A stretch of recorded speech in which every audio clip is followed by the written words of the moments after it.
Hello everyone and welcome to another video. First off, thank you for 390 subscribers. I'm not going to be doing a milestone video for 400 just because I lack the time. I need to talk about the bits of controversy that surround this topic. Matpat has been in hot water before for making less than stellar theories. There is so much behind those dramas, but yeah, this fact ties into how I choose to view this particular video. Third, this video contains major spoilers for the entirety of Genshin Impact's main lore and story so far, including Enkanomiya. If you haven't played those stories yet and want to go in blind, leave and come back later. Finally, sorry I've been gone for so long. Life kicked the shit out of me. I really tried to record, but I just could not find the time. But yeah, I'm sorry about that. Now that's all out of the way, let's get into the video.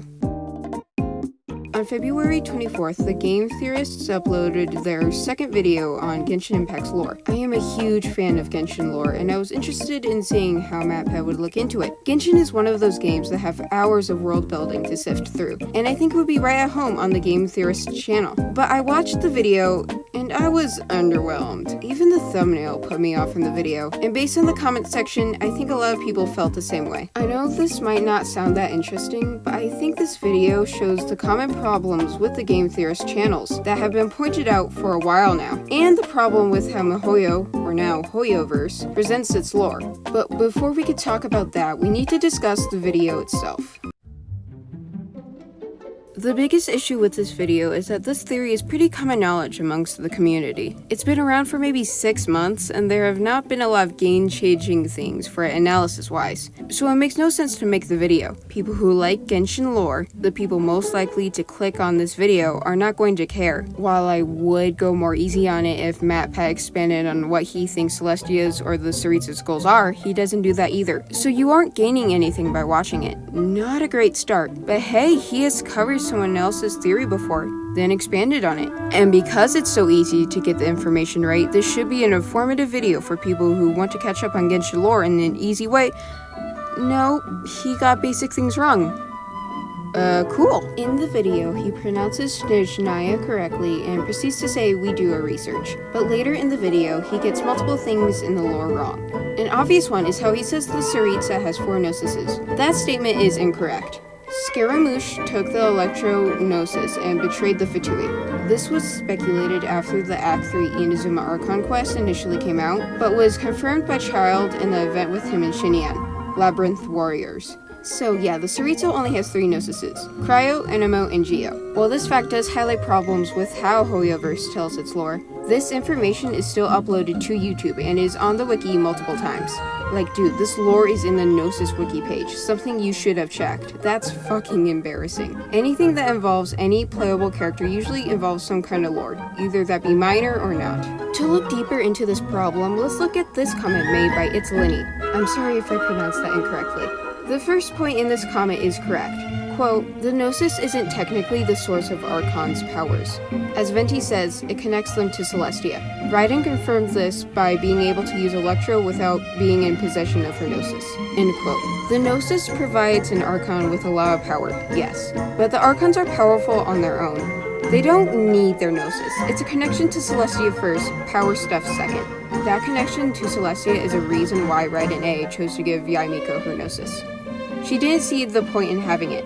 Skipping the second point because we've already covered it, let's get into the third quote. Quote, Celestia isn't the heavens. It mentioned that Celestia wasn't a part of Teyvat. In a Noah's Ark flood, he killed all the bishops that inhabited Teyvat originally. End quote. The third point is basically true. I don't think that Celestia can be considered the heavens. But with the limited information on Celestia, we don't really know what it truly is. But based on what we know from the manga, it has the architecture of a prison. And I think that's the opposite of heaven, not gonna lie. The theory mentioned in this point is intriguing though and makes a lot of sense. I think the fourth point is a simple misinterpretation of a joke. Anybody with a brain cell can tell Venti was healing under the tree. The fifth point is where things become a little confusing. Venti actually trusts Tsaritsa since they have a long history together. While I did look at some posts on Reddit and the wiki, they both mentioned that Venti did pull some pranks on her. I guess that means they were chill, but it looks like the Tsaritsa ghosted him after the cataclysm, so Yikes. But if we are going off the theory where Venti let La Signora take his gnosis, that would imply Venti at least has an idea of what the Tsaritsa's goals are, and is cool with her doing her own thing. There are a couple other common corrections people made. When Child is on screen and speaking, the name that shows up on the subtitles is Zhongli. I think this is a simple editor's mistake and not Matpat's fault. The channel name is Game Theorists. There's a team behind it. An editor must have worked on this video while being unfamiliar with Genshin or forgot to double check and made a mistake. Not a big deal on its own, but it does add to the multitude of problems this video has.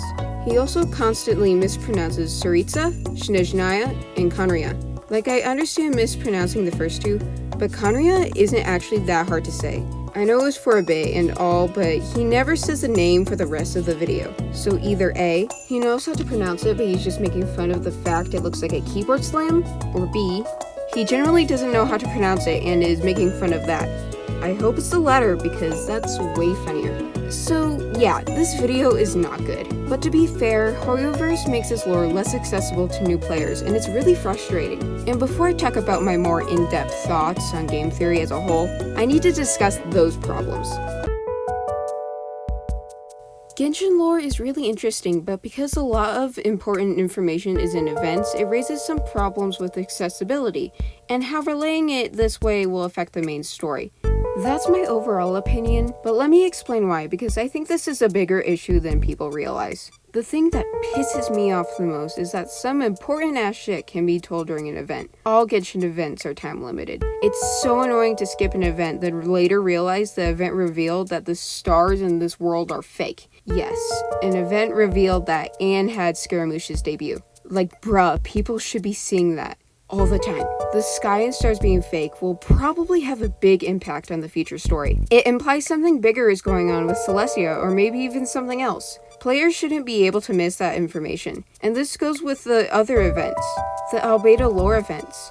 Both have some important information. And the second one has Eulamber content, so yeah, those events are essential. It would make more sense to have some of these events as Archon quests, interludes, or character story quests. The Golden Apple Archipelago wasn't a lore-heavy event, but it was super cute and would be a perfect fit for a Klee story quest. The Albedo events, great Albedo story quests. I think the Scaramouche event would be a decent Archon quest interlude, or maybe a Mona story quest. Maybe these events can be called special character story quests, because you aren't hanging out with one character most of the time. So yeah, the creators have options. I don't know why they don't do this, it just makes logical sense. I really don't blame new Genshin fans who are getting into the lore for not knowing this stuff. You can't find this shit in-game, and it's not ideal for anyone really. But yeah, Matpat could have done a way better job with his research. I cut him a bit of slack, but when I say a bit, I mean a bit. This information could still be found online. It's not that hard to look stuff up. But to wrap this video up, I want to briefly cover the situation regarding Game Theory's recent videos, and why there has been a quality dip for a couple years now. Over the past couple years, more and more people have begun to notice the cracks in the game theorist's quality. There are two main problems in any given video, those being lack of research and odd conclusions. Basically conclusions you would say, that's a reach, too. The lack of research problem is the most annoying one. For example, in other Genshin theory videos, there is usually a lot of research done for different cultures or mythologies. That takes a while, and I don't judge anyone for missing something. When comments are correcting or clarifying things, I find that most of the time those small corrections don't mess with the theories that much. Only really minor edits would have to be made. But for Matpat's video, all of this information isn't based on something real. It shouldn't be that hard to find everything you need to make the video. And sometimes when he misses something or there just wasn't enough research done, the theory wouldn't make sense at all. Second problem, odd conclusions. Like I mentioned at the very beginning of the video, Matpat has gotten into controversy for some of his theories. Like the Sans' Nest video, that is the prime example of the odd conclusion saga. That video would have been a great shitpost, and Matpat later made it clear that he never wanted people to take the video seriously.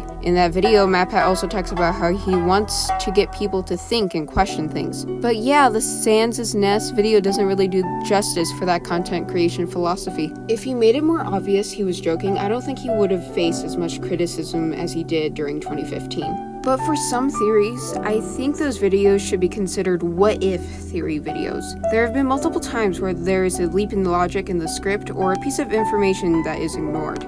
That comes off as really lazy. When you present that stuff as what-if scenarios more clearly, people will respect the creativity and work you put into the video. It's as simple as that.